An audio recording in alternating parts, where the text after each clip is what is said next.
Hope everyone's having an excellent day out there. Pat here from Tour Physio Performance with another mobility tip for you. Today I want to take you through a hip mobility drill that we're going to focus on some hip flexion and hip extension. We call it tall kneeling to half kneeling hip circles. As we know, a lot of people spend a lot of time in a seated position. That leaves us in a shortened hip flexor position, which over time can essentially tighten those hip flexors, which can make it hard for us to control or to even get to full hip extension.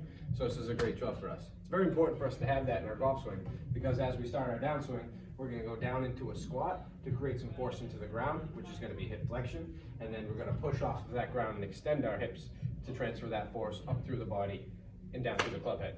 So what we're going to do is, I have a pad here today, just because I have a hard surface, and then I have a dowel here for some stability. So what we're going to do is going to be in a tall kneeling position, making sure that I have a straight line between my ear, my hip, and my knee. So a lot of people might have a hard time getting there, so make sure we get to that full hip extension. Take the dowel and stick it out in front of us, and from here what I'm going to do is I'm going to take my knee up and out, draw a big circle, and I'm going to end in a half kneeling position. It's going to look a little something like this, and then you're going to really control that back down. Back up, control it back down. So you can go through 8 to 10 of those on both legs for 3 sets. If you have any questions about this being rep view, please leave a comment. Glad to give you a hand.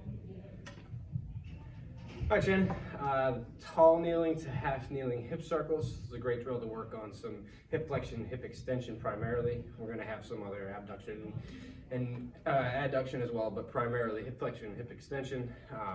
A lot of people have a hard time getting to full hip extension because we spend so much time in a flexed position. So really important for us in the golf swing to be able to have both flexion and extension. To really get that force out of the ground, we have to be able to extend our hips aggressively.